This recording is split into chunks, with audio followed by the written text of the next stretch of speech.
Bom dia a todos, muito obrigado pela presença. Eu sou Eduardo Coca, diretor financeiro da KalkBank. Hoje teremos o nosso primeiro webinar de 2025, o oitavo webinar no total, dos que nós já fizemos ao todo de 2024. Todos os demais webinars, quem tiver interesse, fica disponível no nosso canal do YouTube. Semanalmente, divulgamos uma análise do mercado e o termômetro do Copom. Acessem as nossas redes, Instagram, LinkedIn, YouTube, se inscrevam para receber os nossos conteúdos. Hoje iremos falar sobre o cenário econômico e crédito para 2025. No final, teremos alguns minutos para perguntas e respostas. Vocês podem ir mandando as perguntas através do chat. Tá? Então, passo a palavra agora para o Sandro Fernandes, CEO da KalkBank, que vai falar sobre o tema cenário econômico e análise de crédito para 2025. Olá, bom dia a todos, obrigado pela presença. Estamos aqui no começo de 25, muitas perguntas, muitos clientes nos ligando, muitas vezes perguntando aí o que a gente acha, o que a gente espera para o mercado para esse ano, né? Eles sabem que a gente tem uma vasta gama aqui, muitos clientes, a gente conversa com muitas empresas e sabe a realidade bem do que está acontecendo junto tanto as empresas e também a gente acompanha muito de próximo o que está acontecendo no mercado financeiro, né? Sou o CEO do KalkBank e vou dar início aqui à apresentação com vocês. Ao final, né, quem quiser já ir colocando no chat, pode ir colocando perguntas que a gente vai estar respondendo no final. Tá? Bom, essa aqui vai ser a nossa agenda. Vamos falar um pouco aqui primeiro como estavam as expectativas no começo de 2024, e a gente sabe comparar depois com o que aconteceu no fim do ano, e o que foram, né, os eventos que aconteceram ao longo do ano que fizeram as expectativas do começo do ano mudarem tanto, né? Vamos chegar aqui no quadro atual desse ano, né? O que a gente enxerga aqui como medidas necessárias, o que as curvas de juros, de inflação, etc., dizem para a gente, como que é o caso da leitura. O caso da Turquia, né? A gente escuta muito hoje em dia o pessoal falando, se ficar ruim, se ficar ruim, o Brasil vira a Turquia, né? Então vamos ver um pouco o que é virar a Turquia, né? Um caso da Movida, né? Que a gente olhando aí da perspectiva de crédito, o que tem acontecido, né? E o que a gente deve ficar de olho aí nesse início de 2025, já se preparando para esse período que a gente está vivendo aí, um tanto, vamos dizer assim, turbulento, né? Bom, como estava o mercado lá no início de 2024, em janeiro, né? A gente tinha expectativa do dólar, né, fechar em 4,20, né? A inflação dentro da meta, né, com a tolerância lá de 1,5%, e a expectativa era de queda de Selic para uma taxa aí de 9% ou menos. Até a gente vê aqui algumas matérias de jornais aqui, todo mundo divulgando essa expectativa, um cenário otimista, né? E a gente vê que nada disso se concretizou, né? Muito pelo contrário, foi uma piora bastante significativa, né? O câmbio, que era a expectativa de 4,20, fechou a mais de 6, acho que virou o ano aí na faixa próxima 6,20.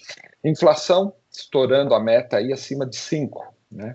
E Selic, que todo mundo esperava, né, que ficasse a 9 ou até abaixo de 9, a gente vê aí uma curva apontando para 15% para esse ano. Mas já fechamos aí, ontem a gente teve reunião do Copom subindo aí para 13,25. Né? Então as expectativas eram muito boas, né, e foram sendo quebradas, né? Agora, aqui eu trago para vocês quais foram os principais eventos que deram os marcos, que deram as sinalizações para o mercado de começo de deterioração desse cenário, né? A principal, ao nosso ver aqui, foi quando, em junho de 24, parou de cair a Selic, né? Foi uma sinalização muito forte do Banco Central de que, olha, o mercado tinha toda uma expectativa e, de repente, foi um movimento aí de surpresa, né? Então, isso veio juntamente com a desancoragem da inflação, das expectativas de inflação, né? Foi o momento que o mercado parou, olhou e viu que as expectativas que estavam sendo projetadas para 25, para 26, começaram a desancorar e subir, né? Então, essa sinalização de Banco Central, quando ele dá você espera uma coisa e ele muda a rota ali um pouco de surpresa, né? Isso é um sinal muito importante. Então, para esse ano, onde a gente já tem aí Ontem a gente teve o Copom dentro do esperado, uma alta de 1%, a gente tem mais uma alta de 1% esperada para frente. Qualquer mudança, qualquer surpresa é um sinal de alerta, né? Outro fato que veio acontecendo foi em meados do ano, quando o mercado começou a ler que a meta de alcançar o déficit zero nas contas públicas começou a ser algo fantasioso, né? O governo não aprovava nada, não propunha nada, nenhum corte de gasto, todas as tentativas de aumento de receita, de arrecadação, começaram a ser frustradas, né? Então, o mercado foi deteriorando esse lado fiscal, e essa meta de zerar o déficit foi perdendo credibilidade, e o mercado ali, nesse período, exatamente no meio do ano, começou essa deterioração sendo acelerada, né? Segundo momento, onde a gente teve uma segunda onda de deterioração mais recente, até mais com maior estresse, que a gente viu o dólar aí passando de 6, né? Foi quando a gente teve o anúncio, né, do que seria lá o pacote fiscal. Tinha-se uma expectativa, o governo falando em 70 bilhões de economia, e o que a gente viu, algo foi arrastado, né, levou quase 2 meses para ser divulgado, e no fim bastante frustrante, porque a gente teve ali o governo acanhado, com vergonha de falar que ia cortar a despesa e fazendo um anúncio aí de um corte, né, de receita, ou seja, a isenção do imposto de renda para quem ganhava até R$ 5.000. Essa proposta foi colocada ali já no tom assim mais festivo, né? E o governo acanhado em cortar a despesa. Isso gerou todo esse estresse que a gente viu aí, todo não, parte dele, do que a gente viu aí no final do ano. Junto com isso, a gente teve a eleição de Donald Trump nos Estados Unidos. O mercado lá era uma eleição dividida, disputada. Particularmente, a gente via todas as propostas do governo Trump, do que é aquilo que ele está propondo em termos de corte de gastos, né? Corte de impostos, né? Desregulamentação, tudo isso que ele estava colocando, muito mais em linha com o que a população lá estava demandando, né? E ele acabou sendo eleito, uma forte apreciação no câmbio, né?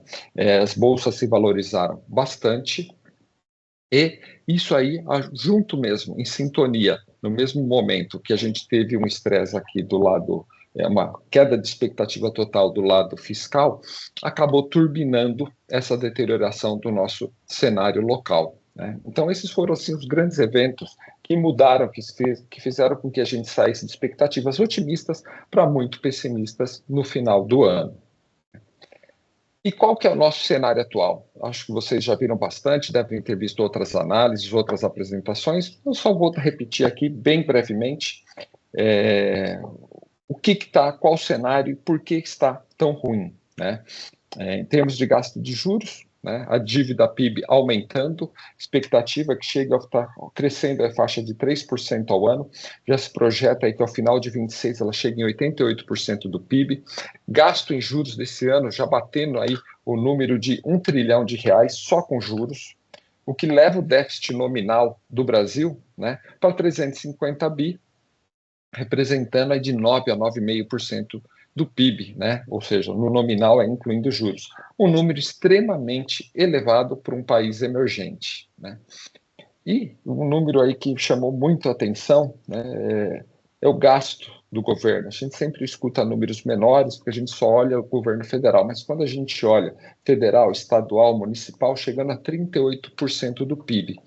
Ou seja, a quantidade de dinheiro que é arrecadada e gasta ainda pelo governo ser muito maior e, em percentual, uma fatia muito grande da economia para um país emergente, né?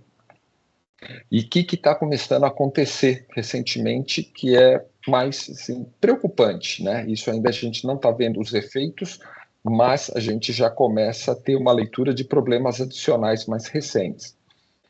Dívida pública, o governo começa a ter dificuldade na rolagem da dívida pública. Nós vamos mostrar mais 2 gráficos aí à frente, exemplificando e dimensionando isso, né? A história dos financiamentos para fiscais, acho que no governo Lula 1, Lula 2 lá, ele teve muito sucesso na sua política econômica baseada em aumento de crédito. Agora, já não tem tanto espaço para isso, dado que a base é maior e a alavancagem do governo também é maior. Mas ele tem usado algumas autarquias, fundos, para fazer financiamentos, né? Isso sai do Tesouro, não entra como despesa, mas em algum momento o custo disso vai ser contabilizado. E um grande agravante que a balança, né, comercial nossa começa a se deteriorar. A gente teve aí períodos complicados para trás, mas isso deu uma grande sustentação, né?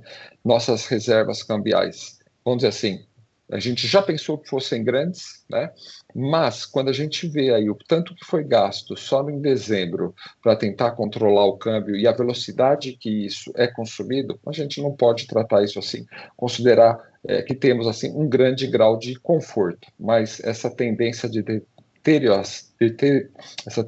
deterioração é bastante preocupante. Passando aqui alguns gráficos que exemplificam isso, né? A história que a gente tinha anteriormente o teto do gastos que dava um suporte, né, para a estabilidade fiscal. Veio a pandemia, né? Coronavírus, um gasto explicado, justo, momento de grande incerteza, né? A gente teve um grande gasto, logo a isso a gente teve uma certa recuperação, mas na sequência, com a entrada aí do Lula 3, os gastos voltaram a aumentar. A gente começou lá, teve PEC de transição, e depois da PEC da transição, toda essa onda de gastos que está sendo realizada. E a gente vê aqui o tamanho, né? Como tem sido a evolução de gastos de juros. Se a gente pensar que 2020 para cá, em apenas 4 anos, né, o tamanho desse aumento é algo assim assustador. E o que aconteceu, né, com essa tão falada aí relação dívida-PIB, né? A gente vê que depois da pandemia ela subiu e caiu, né? E como caiu isso, né? Aquele momento onde o Banco Central jogou os juros para 2% ao ano, e na sequência a gente teve aí uma inflação que chegou aí no acumulado aí de um ano de quase 10% ao ano. Ou seja, praticamente 8% de todo o estoque de dinheiro, né, de toda a poupança dos brasileiros, foi corroído pela inflação. Algo que foi uma maneira, vamos dizer assim, entre aspas, um certo calote, né? As pessoas não sentem de imediato, mas isso é o que aconteceu. E por isso que a relação dívida-PIB caiu, né? A gente teve um certo superávit no final, mas grande parte dessa queda foi o quê? Inflação. Isso é um alerta para a gente, porque o momento que a gente está vivendo, a gente sabe que não tem ambiente para confiscos, outras medidas assim, tão heterodoxas, né, como a gente já teve no passado, no período inflacionário. Mas uma corrosão via inflação é algo que está se tornando cada vez mais evidente, né? Se a gente não tiver uma mudança de postura, é o que vai sobrar como alternativa.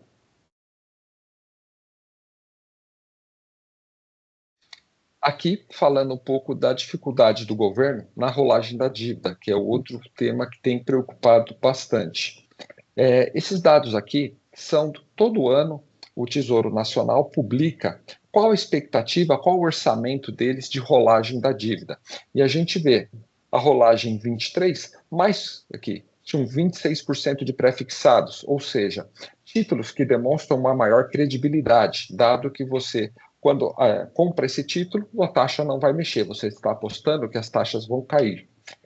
Índice de preços, a gente está falando aqui basicamente das NTNs-B, onde você tem uma parte pré-fixada e a outra atrelada ao IPCA. Né? Já tem uma credibilidade, assim, vamos dizer, mista.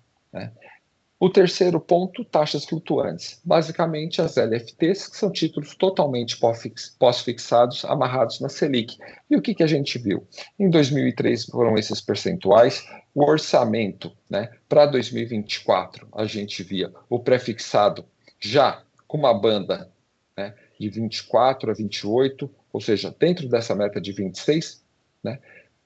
Índice de preços também, assim como taxas flutuantes. Mas no final do ano já teve que ser revisto isso, teve uma revisão, aonde o limite de pré-fixado caiu, né, para 22 entre 26, porque ninguém quer comprar esses títulos, né?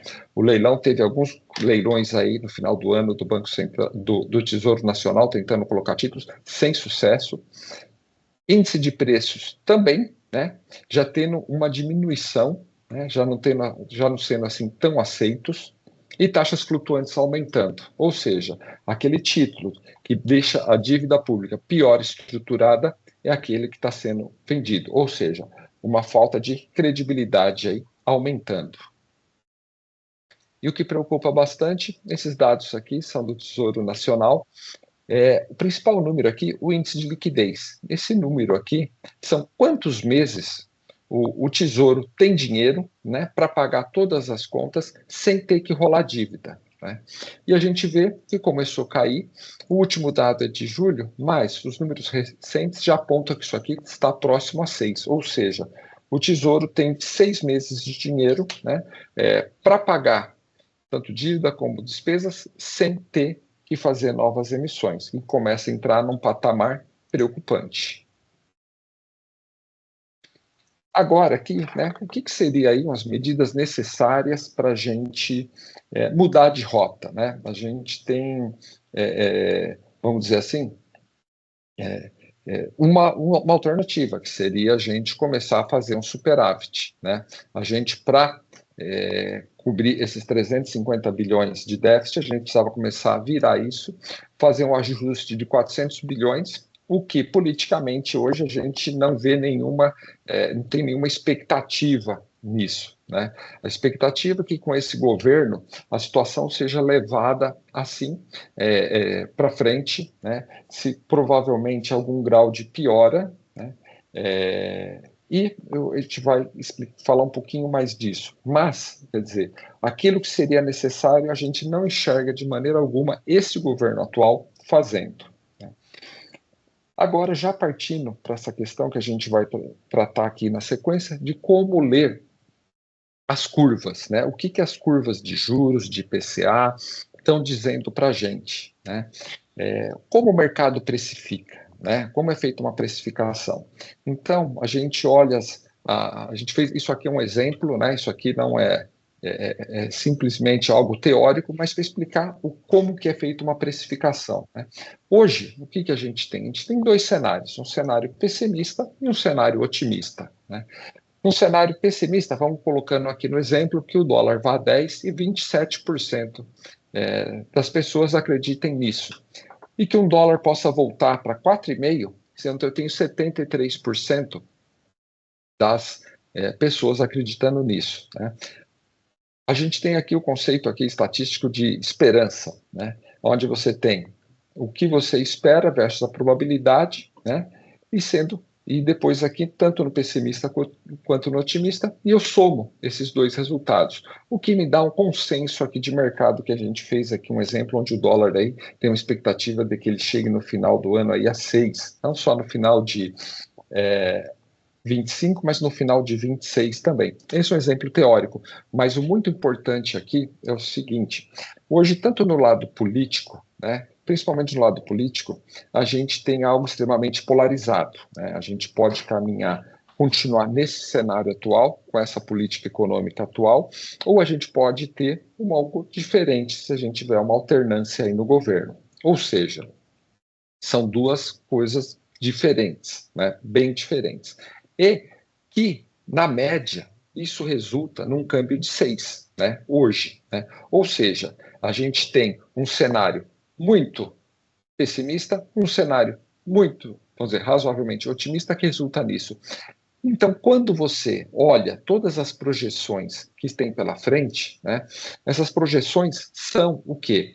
São a soma de 2 cenários. Né? Elas são a média ponderada aí pela probabilidade esperada do mercado de 2 cenários. Elas não são a aposta do mercado, elas são a síntese de uma aposta otimista ou pessimista. E o que vai acontecer nesse exemplo aqui não seria o 6, né? Seria isso, ou 10, ou 4,5. Né? A gente vai mostrar como as curvas estão mostrando isso. Né? Então, esse aqui é um exemplo teórico aqui em cima do câmbio. Né?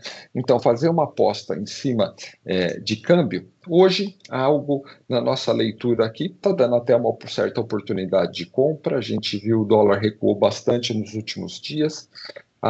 Nos parece mais uma realização de lucros bastante grande em função da alta expressiva que teve.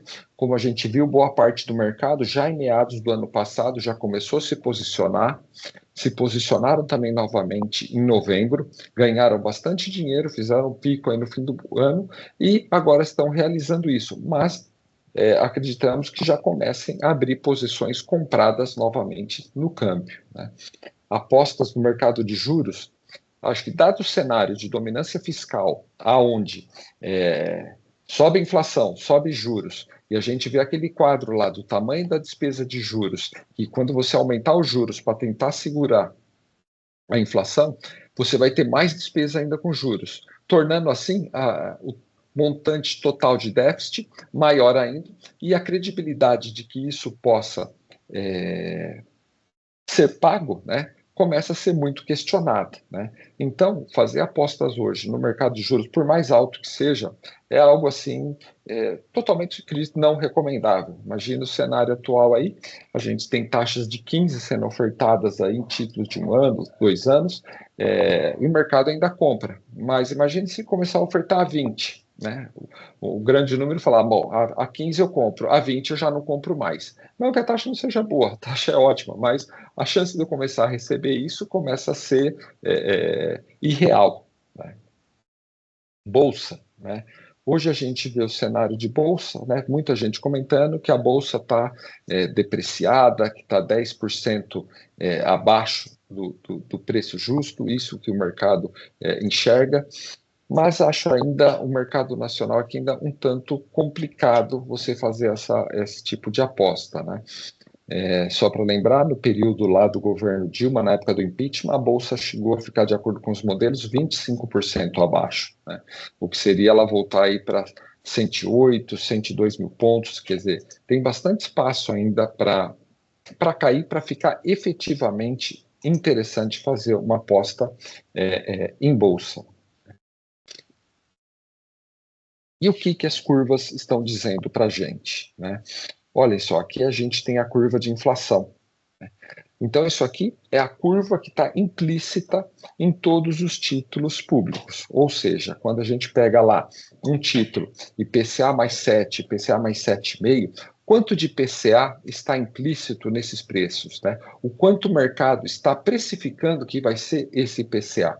E a gente vê aqui que no prazo, o curtíssimo prazo, bastante alto, 1 ano aí acima de 7, e aqui, quando chega aqui próximo aqui a pouco mais de 500 dias, ou seja, 2 anos, né, daqui em diante a curva começa a melhorar um pouco, né? Expectativa de inflação um pouco melhor aqui, né?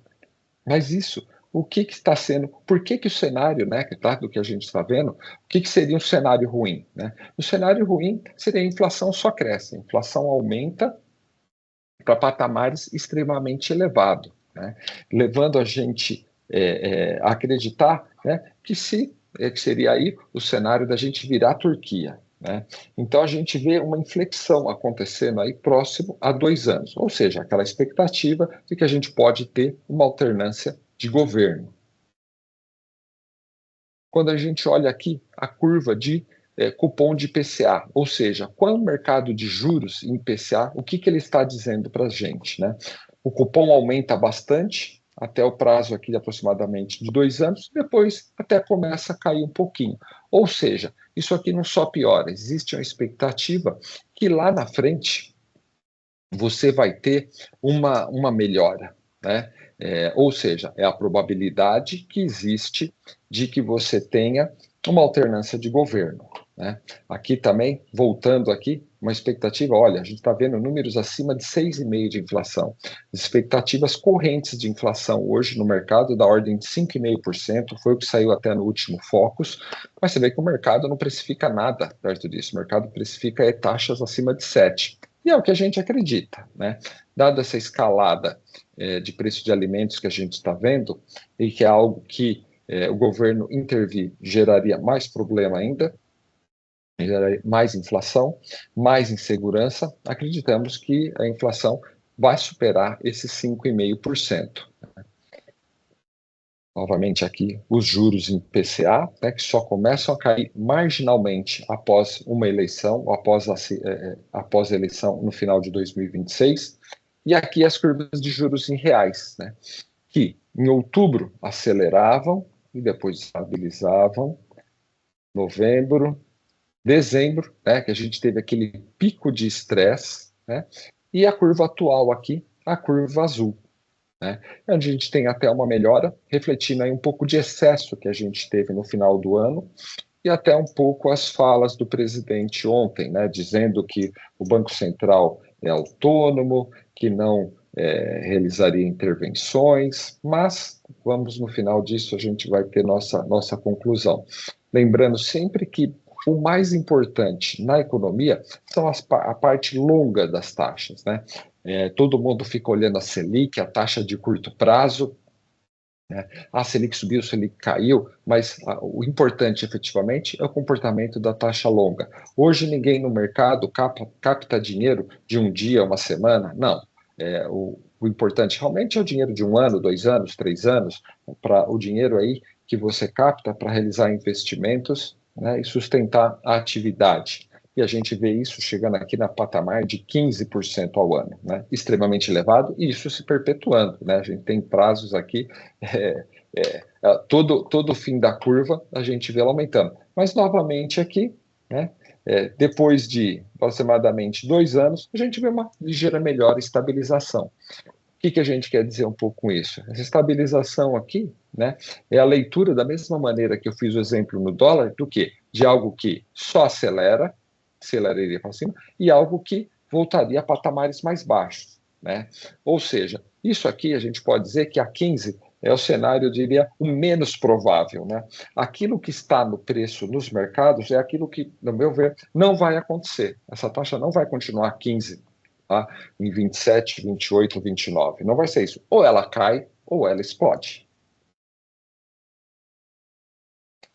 Aqui, o que está no preço no mercado hoje para a taxa da Selic, a gente vê o mercado precificando uma alta da Selic passando de 15,5, chegando aqui na faixa de 15,75, ou seja, além das altas, da alta atual, que já foi até sinalizada pelo Banco Central, uma alta de mais 1%, o mercado precifica mais uma série de altas, chegando aí a 15,75%. Isso é o que está precificado em todos os títulos do mercado e também nos mercados futuros de DI da B3. Um ponto muito importante aqui é que até o que a gente viu, né, nessa passagem do Banco Central do Castelo Branco para o Galípolo foi esse choque, né? Nunca antes aí na história recente a gente teve uma sinalização de 3 pancadas aí de sub 1%, já sinalizo mais 2 altas de 1%, ou seja, 300 basis point, aí 300 pontos de alta de juros, numa pancada só, aviso, foi algo assim, eu acho que muito ligado à necessidade de dar alguma credibilidade aí à mudança na presidência do Banco Central, alguns membros da diretoria novos, né? Então, nessa passagem que foi muito, dizer assim, questionada pelo mercado, como seria, o que vai acontecer, foi feito um choque, né, de 3 pontos aí para dar credibilidade e necessário também, vendo que as expectativas de inflação estão totalmente desancoradas, né, sinalizando, a gente viu aqui, né, inflação acima de 6% no longo prazo, o que é extremamente elevado e totalmente em desacordo com as metas. Agora aqui, mostrando um pouco para vocês, né, a história do o que é a Turquia, né? A gente sempre falou aqui que o Brasil, se der errado, quer dizer, o que seria a Turquia, né? É um país aí de 85 milhões de habitantes, com PIB de 3,6 trilhões, né? Renda per capita de 41 mil dólares, né? Acho que esse número aqui, acho que tem alguma, eu não revisei essa parte aqui, mas acho que esse número aqui é um pouco menor, né? Agora, vamos dar uma olhada aqui no que aconteceu com a lira turca, né? Ela veio estável, né? Assim como aqui no Brasil. A gente tem aqui 2005, 2015, ela um pouco abaixo de 5, veio, a gente teve um pequeno choque aqui, até o momento onde isso aqui, né, teve um evento, né? Eu vou falar um pouquinho do que é esse evento, e daí em diante, né, ela saiu dessa paridade com o dólar de 5, 10 e disparou aqui para 35, que é o preço que está hoje. E o que foi esse evento aqui?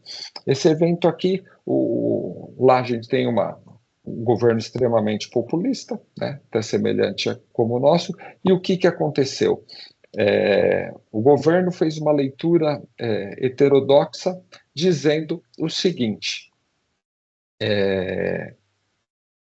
a inflação,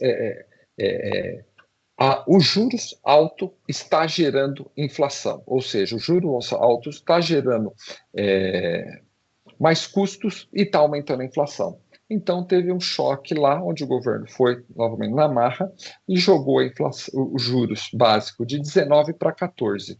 O que a gente viu? A gente viu uma fuga de capitais imediata e uma aceleração. Então, esse momento aqui da grande incerteza, onde a lira turca oscilou bastante, e depois veio disparando, né? A partir desse momento, saiu aqui de 10, basicamente, e chegando em 35, que a gente tem hoje. E a inflação lá em 2021 foi de 36% ao ano, né? E um processo que está aí, fora de controle, sobe o câmbio, sobe juros, sobe a inflação. Então, um pouco do que é quando vocês escutarem virar a Turquia, é isso, né? Medida heterodoxa, gerando desequilíbrios e o câmbio se desvalorizando. O câmbio se desvaloriza, né, gerando mais inflação. E lembrando que quem paga muito dessa conta, né, quando você tem uma grande desvalorização do câmbio, são os mais pobres. Porque hoje em dia, quando o governo fala que não come dólar, as pessoas comem dólar sim, né, a população come dólar, claro. Arroz, feijão, todas as commodities que a gente come é em dólar. Tudo é transportado, né? Petróleo, que é dólar, né? E a população mais pobre não tem, a que tem menos, é a mais impactada. Primeiro, é aquela onde da sua renda, né? O peso dos alimentos é maior, ou seja, a renda disponível que sobra depois dos alimentos vai diminuindo com o aumento do câmbio, né? E aquela população que menos tem como se proteger, né? Num processo inflacionário, num processo de alta de câmbio. As pessoas que têm um estoque de capital maior, né, têm condições, manda o dinheiro para fora, compra dólar, compra ações, imóveis, tem como se proteger. Já a população não tem como se proteger, porque ela continua tendo que comer toda a alimentação nossa aqui, tirando, sei lá, algumas verduras, hortaliças aí que você não consegue virtualmente exportar, porque estragam muito rápido, né? Toda a base da alimentação é dólar, né? Então, esse é um cenário complicado e esse seria, assim, a foto do que seria o cenário ruim, né? Quando a gente fala lá que parte do mercado precifica, né? E a probabilidade é real, existe, né? Quando a gente olha o primeiro cenário, aí primeiro teve uma pesquisa eleitoral no começo do ano, a gente viu o Lula lá com 51% de aprovação. Fala, poxa, é pouco, é muito? Olha, na minha ver, é bastante, né? Num país altamente polarizado, onde 40% da população não votaria no Lula de maneira nenhuma, né? Então sobraria 60%. Desses 60, 51 ainda aprova o governo, eu acho que é um número bastante alto, né? Então, é um cenário bastante, assim, possível. Agora aqui falando um pouco de crédito, né? A boa parte não, a esmagadora maioria dos clientes do KalkBank são clientes tomadores de crédito. Grande parte do sucesso do KalkBank vem ser um gerenciador de operações de crédito, né? Que dá muita precisão, que dá todo um ferramental para você negociar crédito, isso que atrai bastante os nossos clientes, né? Tem aumentado também a proporção de clientes que têm buscado o KalkBank para usar as curvas de dólar futuro para fazer seus hedges com mais eficiência, operações de PCA, né? Uma coisa que acontece interessante aqui no CalcBank esse cenário um pouco mais turbulento. A gente tem até uma demanda maior pelo CalcBank, dado o grau de incerteza, né? As curvas ficam mais voláteis, as previsões ficam mais difíceis, então os clientes acabam usando mais a ferramenta nessa parte de negociação e das curvas que a gente tem na B3, né? Mas boa parte dos nossos clientes são tomadores de crédito, né, intensivos, né, ou em quantidade de contratos, ou em volume. E o que a gente tem observado, e eu até usei um exemplo aqui de algo que não é cliente do CalcBank, que é um exemplo de uma empresa de capital aberto, onde os números estão todos aí explícitos, né, inclusive os números das debêntures dela. Mas é algo que a gente tem observado. E a gente tem observado justamente o quê? Usei o caso da Movida pelo seguinte: Movida é uma empresa de locação de veículos, logo, ela atua só no mercado nacional. A locação é tudo aquilo, depende do mercado interno, uma empresa que não exporta, não tem receita nenhuma em dólares, né? É uma empresa que trabalha bastante alavancada, ou seja, ela tem que comprar veículos para alocar e demanda muito capital para isso. É uma empresa aí com aproximadamente 3,5 vezes dívida sobre EBITDA, né? Então, uma empresa que trabalha alavancada e tem que trabalhar alavancada dada a natureza da sua atividade, que é comprar ativos para estar alocando, né? E trabalha com margem apertada, né? É uma empresa que demanda estar com a sua frota alocada para ter receita, vamos dizer assim, entre parênteses, até próximo do que é uma companhia aérea que só fica rentável lá quando todos os assentos no avião estão preenchidos, né? Então, uma empresa que trabalha mercado nacional, alavancada e margem estreita, o que aconteceu com ela nesse cenário de alta de taxa de juros? Queira ou não queira, a gente tinha uma taxa de juros aí básica aí da ordem de 10% e agora a gente tem uma taxa projetada de 15%, né? Aconteceu o seguinte: a gente pode isso ver nas debêntures, nas taxas que estão sendo praticadas nas debêntures no mercado, né? Antes, né, a gente olha aqui até meados de novembro, até a gente ter essa segunda onda de piora, ela estava as debêntures aí no mercado, ou seja, a faixa de CDI mais 3,5, os papéis da Movida. E o que aconteceu? A gente viu, o mercado olha e fala, pô, a empresa nesse perfil, com essa alavancagem, dependendo de Brasil, para taxas baixas, sai de 10 e vai para 15, né, na curva, você fala, poxa, não vai sobrar margem, né? Já tinha margem apertada, vai sobrar pouco dinheiro ou vai começar a ficar deficitário. O que aconteceu? Teve um salto no precificação dos títulos, né? Os títulos que eram negociados a CDI mais 3,5 passaram para CDI mais 6. E a gente vê aqui o reflexo na queda de preço das ações, que estavam sendo negociadas na faixa de 7 e agora aqui estão sendo negociadas aqui abaixo de 4. Né? Então, muita atenção, né, para todos os nossos clientes. Quem se identificar um pouco com essa dinâmica de margem apertada, alavancagem, dependência total do mercado interno, né, começar a ficar alerta, né, com as suas renovações, com os spreads. CalcBank nasceu muito para controlar spread, toda essa dinâmica de você controlar seu alongamento da sua dívida, suas renovações, porque um cenário, né, que não é descartado é um aperto de crédito para frente. Né? No cenário a gente vê deterioração, muita incerteza, um processo eleitoral que a gente vê que já começou, né? A gente vai viver um processo eleitoral de 2 anos. Agora aqui a gente pode falar em 23 meses, né? E não um processo eleitoral de 5, 6 meses, como a gente está acostumado a ver. Tem até os comentários do mercado. Como que vai ser 2025? Vai ser melhor que 2026. Né?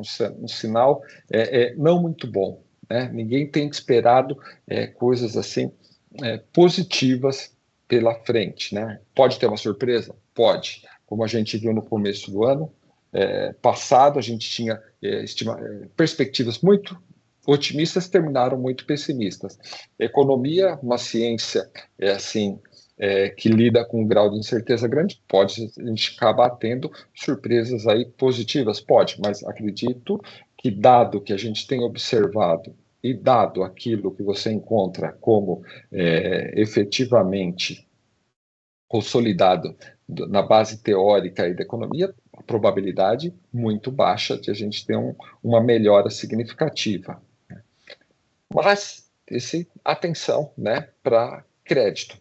Um lado até positivo que a gente observa aqui no KalkBank, muitas empresas, né, que quando o cenário piora no crédito, para elas melhoram.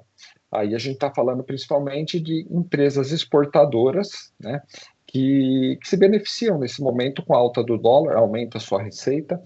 Os setores, e o banco tem que colocar dinheiro em algum lugar, né? Então a gente já viu mais de uma vez aqui, a gente acompanha muito de perto o cenário, a realidade das empresas, e a gente observa muitas vezes o seguinte: o cenário piora, né? Então, algumas empresas mais alavancadas, mercado interno, margem apertada, os spreads aumentam e os bancos reduzem o crédito. Agora, aquelas empresas que vendem para o mercado externo e tem um grau de alavancagem menor, ou pegam um ciclo de commodities do seu preço ali mais favorável, os bancos têm que colocar dinheiro em algum lugar, né? E essas empresas, daí os bancos encostam lá e despejam um caminhão de dinheiro e também baixam o spread. Então, muitas vezes, né, a gente auxilia bastante aqui os clientes que estão nessa situação, ligam, perguntam para a gente, poxa, como negociar? Falou, olha, momento de... o mercado está ruim. Não, o mercado está ruim, mas não se iluda. O banco precisa de vocês e precisa desse tipo de empresa que a gente tem muito aqui no KalkBank, mais ainda. Então, momento muito importante e interessante para apertar spread. Mais um pouco aqui do que a gente vê. Tem um índice aqui de spread, né, sobre dívida, calculado pela JGP, que é uma asset lá muito renomada no mercado, que calcula esse índice, e a gente vê esse movimento, né? Aqui a gente está falando de CDI+, para as empresas que não tem nenhum problema de crédito, né? A gente viu um momento lá em 22, 23, que o spread aumentou, né? Então, os papéis, os títulos dessa empresa sendo negociados aí de faixa até de CDI mais 3, e a gente vê isso caindo, fazendo uma mínima aqui, né? Próximo a 1,5, justamente em novembro aí, outubro, novembro do ano passado, né? E esse movimento aconteceu muito por quê, né? A gente vê que nesse período, né, todo mundo fugindo de bolsa, porque a bolsa vai muito ruim, impacto nas empresas, um governo que a gente vê que não é pró-negócio, não é pró-business, e a bolsa caindo, indo muito mal, todo mundo vendendo, sacando dinheiro de bolsa. Teve a primeira onda do pessoal que olhava lá IPCA+, comprava o NTNB, o CRA, que rendia em cima de IPCA, né? Então, IPCA mais 5, você fala, nossa, a taxa fantástica, vou ganhar IPCA, mais 4, 5 de juro real, uma taxa bastante interessante. Agora, esse pessoal ficou muito desapontado no ano passado. Por quê? O cara tinha um título lá, IPCA mais 5. No momento que a taxa, vocês viram ali no gráfico anterior, vai para IPCA mais 7, num título longo, toda essa diferença de 5 para 7 ao ano, você pegar, são 2 pontos percentuais, você pegar um título de 6 anos, aqui uma conta bem de padaria, tá, pessoal? Você tem perdas de 5, 6%. Dada a marcação a mercado desses títulos. Ele vai ganhar lá, se carregar o título até o final, esses 5%, vai ganhar. Mas, quando ele vê quanto valia o título dele lá em janeiro, e quanto valia no final do ano, né? E quanto foi valendo, porque isso aí foi acontecendo, esse movimento de abertura do IPCA+, foi acontecendo ao longo do ano, junto com toda a deterioração que aconteceu no ano passado. Então o pessoal foi perdendo, falou, poxa, eu tenho um título, quero ganhar inflação mais alguma coisa, não estou ganhando, o preço do meu título está caindo, estou perdendo dinheiro. Para onde começou esse dinheiro? Tanto o dinheiro de bolsa quanto o dinheiro da renda e do PCA+, né? Foi indo para crédito, né? Ano passado, muitas emissões, né? Os títulos, fundos com direitos creditórios crescendo bastante, então uma oferta muito grande de título, uma oferta até, no nosso ver, desproporcional ao risco de crédito. E o mercado já começou a ver isso, do mesmo jeito que a Movida deu aquela pancada inicial, a gente vê, né? Estava mais baixo e começou já a subir, né? A gente tem um outro indicador aqui, aí com empresas AAA, né, em nota de crédito, e a mais, né, e o total, né? As empresas AAA vieram lá, os spreads caindo, né? Aumento de oferta bastante grande de dinheiro, mas no momento começou a ter uma reavaliação, subindo de 1 para 1,25, já um aumento. Né? As empresas A+, né, um aumento aqui da faixa de 1,25 para 1,75. E a média do mercado aqui também subindo um pouco mais. Então, atenção, controle, analise, né, um pouco nesse tripé, como os bancos me enxergam, né, em termos de alavancagem, se eu trabalho com o mercado interno, porque existe um movimento, né, de alta de spreads.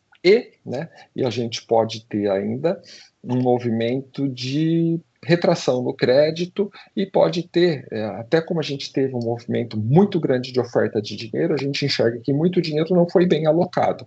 A gente começar a ver alguns defaults aí, a gente pode ter até algum estresse. E fica aqui mais uma dica também. A gente vê o dinheiro um pouco, o caixa dos bancos muito grande.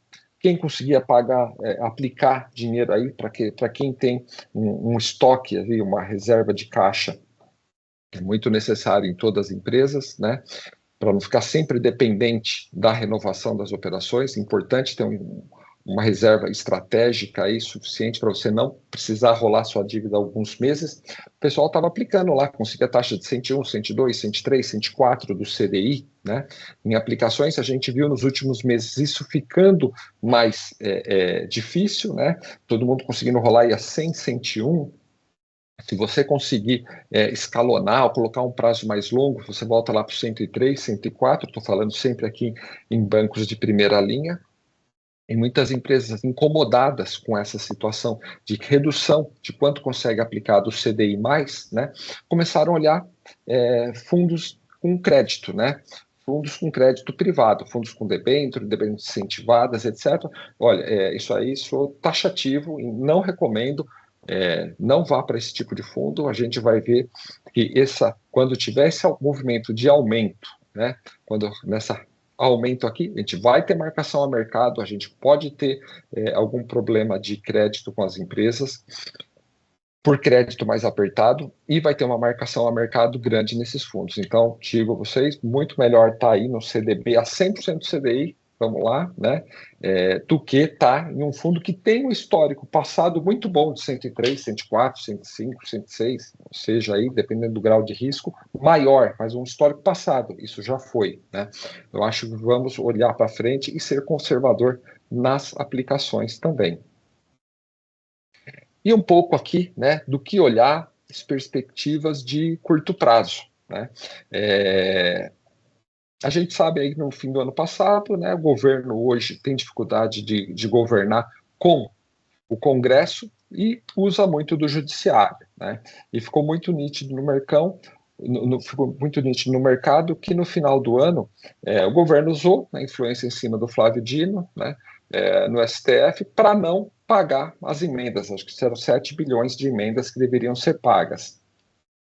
E o Centrão, que foi o maior prejudicado nisso, vai retalhar. A gente vai ver retaliação e a gente vai ver o Centrão reagindo a isso. Porque isso aconteceu muito no fim do ano, depois já teve recesso, e uma coisa que sempre foi fato, sempre foi muito importante e no meio político em Brasília.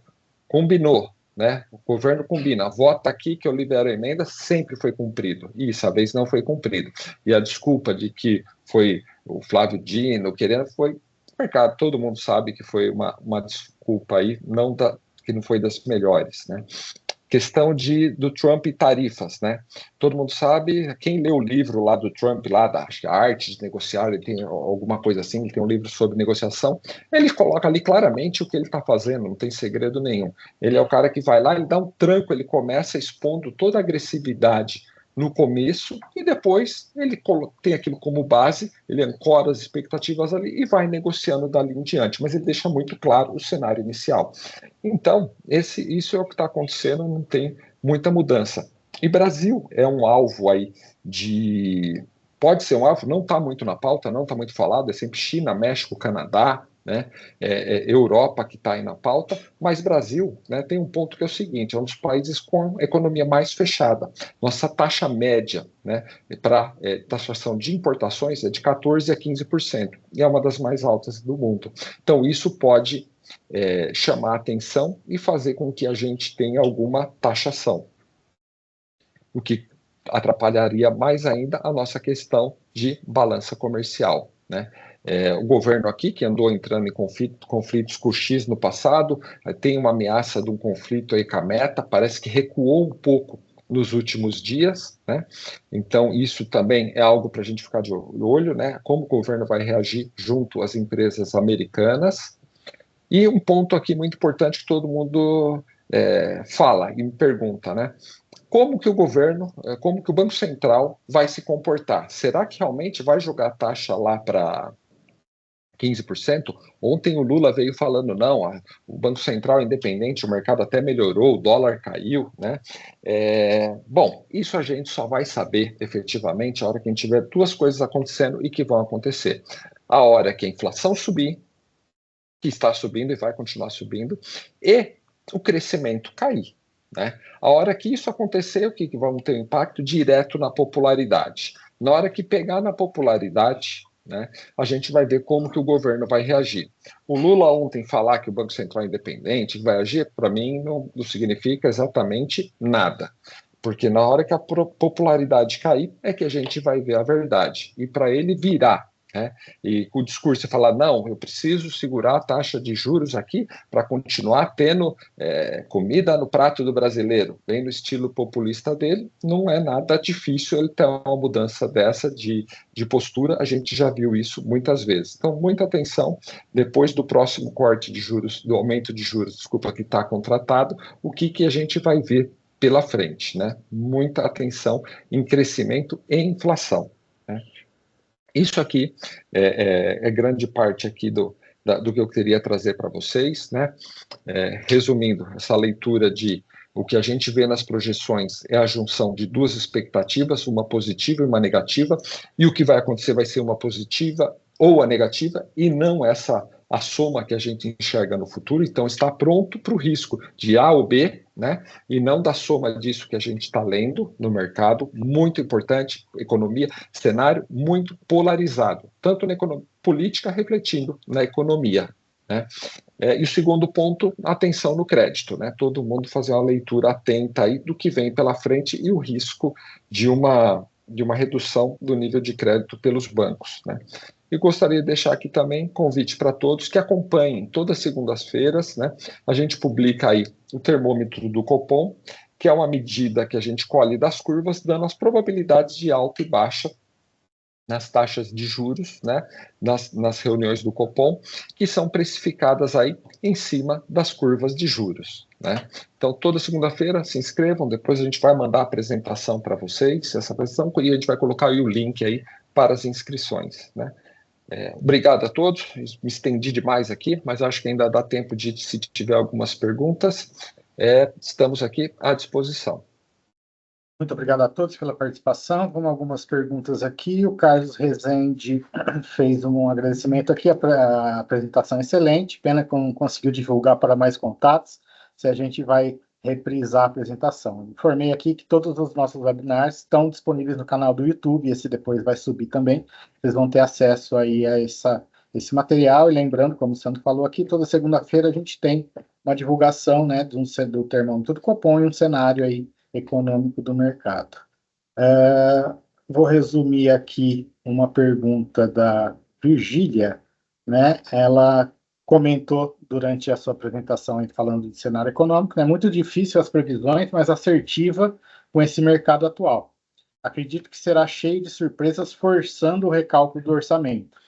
Acho que o recálculo do orçamento aí é o trabalho que o governo tem que fazer, né, Sandro?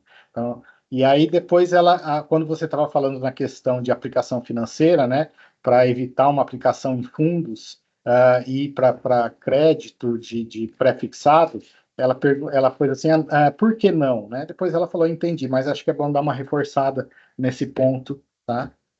Essa aí é o questionamento da Virgília. Ok, bom, Virgília. Bom, primeira questão do governo, né? A gente viu aí medida ontem, aí o pessoal falando do fundo de garantia ser usado como garantia para mais empréstimos, né, para as pessoas poderem captar, entre aspas, aí mais barato. Ou seja, o governo querendo colocar mais crédito, empurrar mais dinheiro na economia e acelerar a economia, né, usando aí uma das últimas fontes aí que ele teria para dar de laço. Demonstra que o governo realmente está dobrando a aposta já, né, que é o grande risco, né? Na hora que vier a inflação, né, e na hora que baixar o crescimento, a popularidade cair, tudo leva a crer agora que o governo vai dobrar a aposta, né? E continua nesse sentido no parafiscal e continua com essa medida de ontem, aí, com essa conversa de usar o fundo de garantia, e nenhuma medida no corte de gastos, né? Voltando à questão das aplicações, então vamos lá. Primeiro, quando eu falei lá atrás da questão do pré-fixado, né, que eu vou até voltar o slide aqui, acho legal para a gente ficar aqui, né?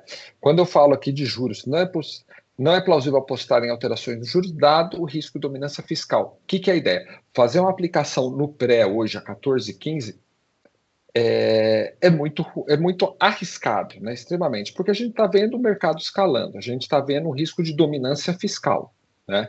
Onde se a taxa hoje subir para 20, ninguém aplica. Esse é o problema. Né? Aí ela dispara mais ainda e o mercado vai ficando cada vez mais disfuncional, que é exatamente a dominância fiscal. Então, você fazer aplicações pré-fixadas hoje, eu diria que, particularmente, nem pensar. E muito porque, historicamente, os juros caem muito devagar e quando sobe, sobe muito rápido. Né? Isso, historicamente, é um fato estatístico, nem estatístico, é um fato totalmente medido no passado. Então, totalmente não recomendado fazer um pré-fixado, né? Quando eu digo aqui, é melhor fazer algo e não ir para crédito, né? A ideia é de você não ir para fundos de direitos creditórios ou qualquer coisa ligada a créditos, seja via fundos, CRIs, CRAs, etc., porque você tem o risco, né, e a precificação, né, do mercado começar a ter algum problema e esses spreads que hoje estão muito baixos, né? Então, quando a gente vê isso aqui, que vem de um patamar baixo, começa a subir, isso vai ter uma marcação a mercado e isso vai começar a impactar no preço dos fundos, nas cotas dos fundos, né? Em qualquer nível de empresa, isso aqui está sendo observado em maior ou menor grau. Então, fundos de direitos creditórios, não também. Né? Tem alguns fundos que tenham crédito, não. Eu acho que você, nesse momento, ser mais conservador, ficar no CDB, mesmo que a 100% CDI, 101 num banco de primeira linha, é a melhor prática, né, para preservar o caixa da empresa e mitigar risco. Né? Eu acho que não é tanto o momento de você tentar ganhar dinheiro com isso. É o momento de você tentar diminuir o risco. E outra, queira ou não queira, se a gente for analisar, a gente tem uma inflação aí para frente de 7, uma taxa de 15, a gente está falando de 8% de juro real. Eu acho que é algo já muito relevante. Vamos tentar garantir isso da melhor maneira possível e não precisa se expor a mais para você ter um bom retorno em cima do dinheiro. Eduardo. A Dayana fala, então, nessa situação, né, falando em aplicação aí, nessa situação atual, melhor, então, a aplicação no curto prazo?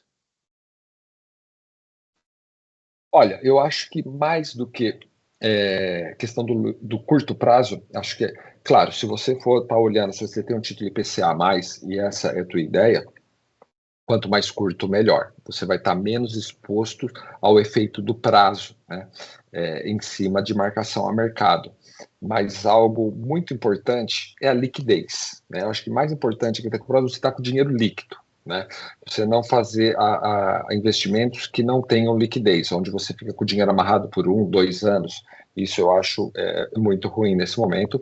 Acho que você ter o dinheiro líquido, muito importante, porque é um momento de muita estabilidade e as oportunidades vão acontecer. Né? São nos movimentos aí complicados aí do mercado que aparecem as oportunidades. Como eu disse aqui, se a bolsa voltasse para 100, 105 mil pontos, acho que já vale uma aposta. Né?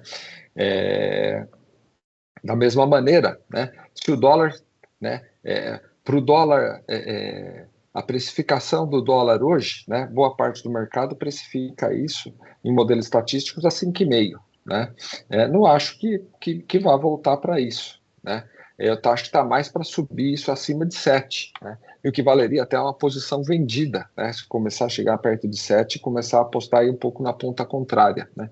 São apostas que podem ser feitas, mas acredito que vai ter momentos extremos onde você vai ter um grau de nitidez maior para poder fazer isso. E para isso é importante ter o dinheiro líquido. Então, acho que é importante aplicações mais curtas, sim, e liquidez, sempre preservando a liquidez, você poder resgatar a qualquer momento.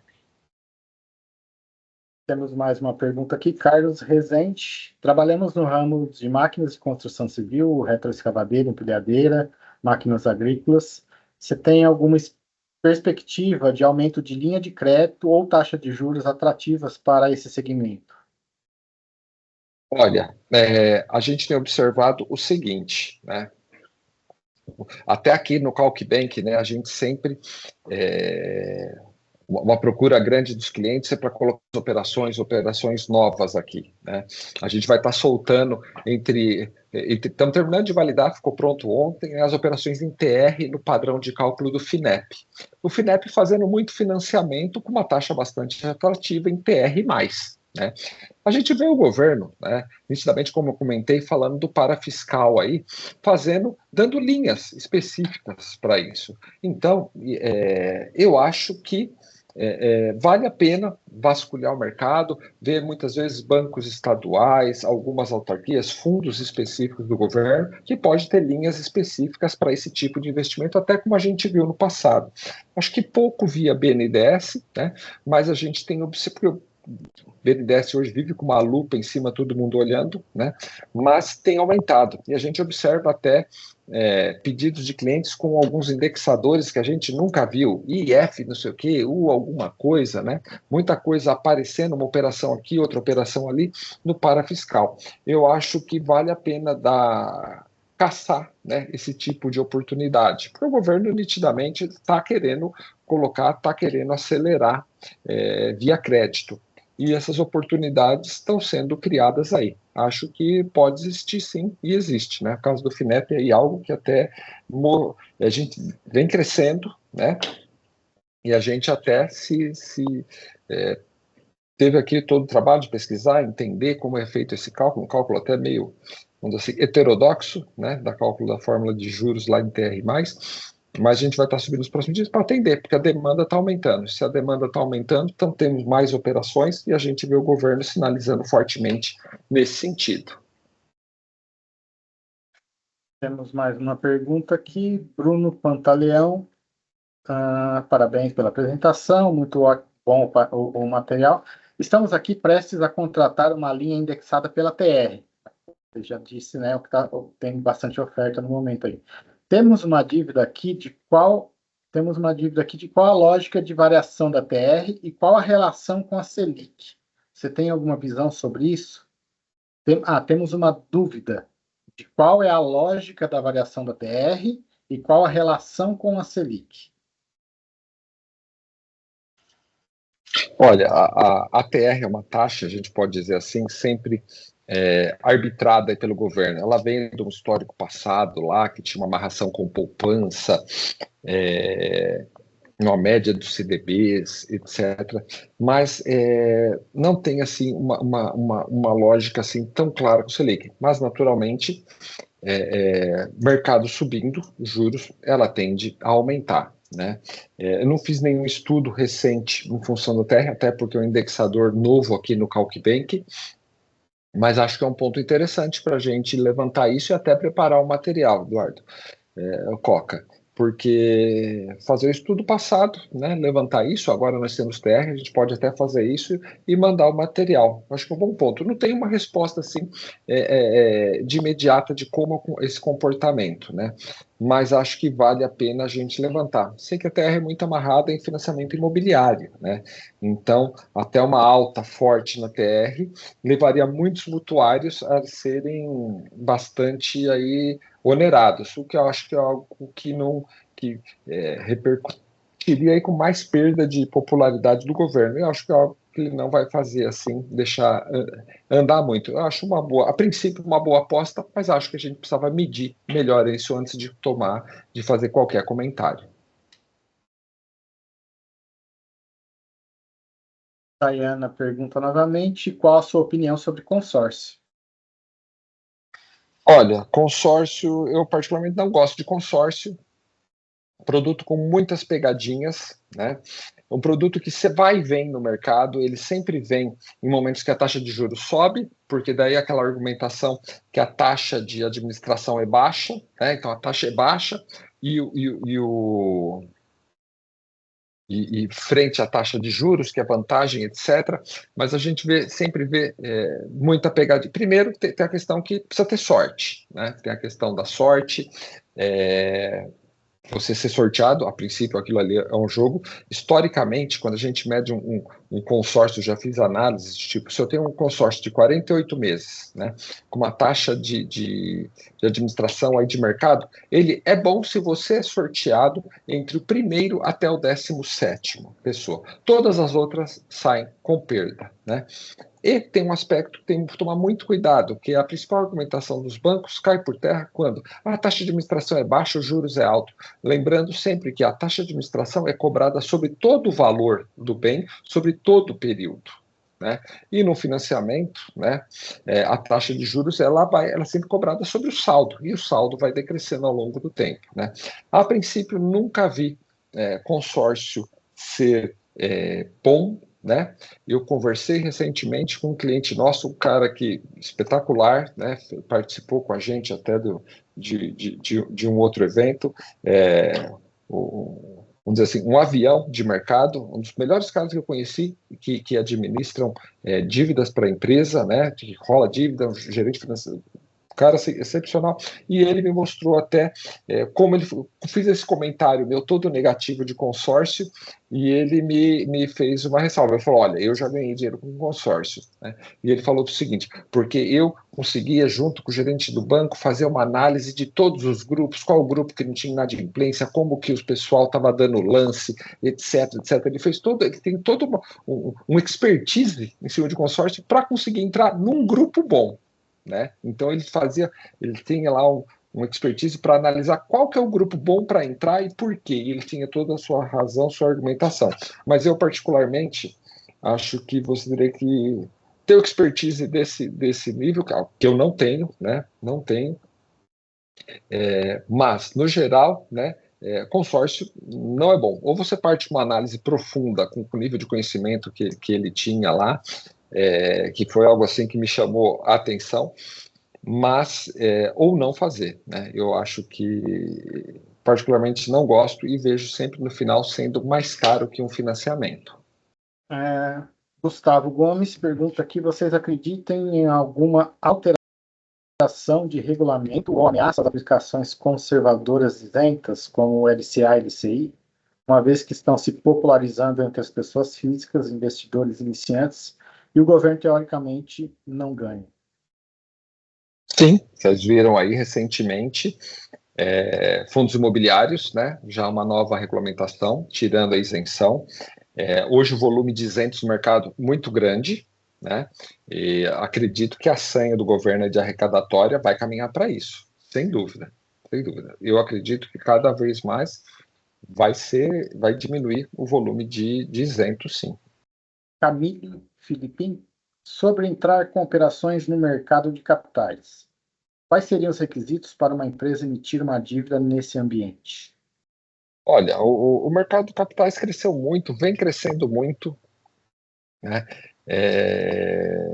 Tem muita oferta, muito dinheiro ainda, né? A gente está num ciclo ainda bom, está se popularizando, as pessoas têm tomado a iniciativa, embora eu tenha falado aqui que não seja um bom momento para você comprar um papel desse, mas daqui a pouco pode voltar a ser um bom momento, né?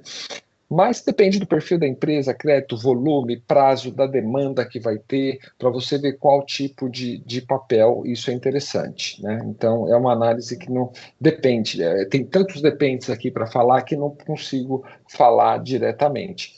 Mas uma coisa que é fato, que os volumes estão cada vez menores. Né? A exigência de grandes volumes para fazer emissões tem diminuído. Dinheiro tem muito dinheiro ainda, né? Então, acho que precisa analisar o caso, né? Precisa ser analisado o caso, mas cada vez está mais fácil. Isso eu posso dizer. Bom, encerrando as perguntas, agradeço a participação de todos. Muito obrigado por mais esse webinar aqui, a presença de todos. Fiquem atentos às nossas redes, sigam os perfis do CalcBank. Lá vocês terão mais notícias sobre o mercado, notícias sobre os nossos novos eventos. Um bom final de semana a todos. Obrigado novamente, em nome da equipe CalcBank. Tchau, tchau.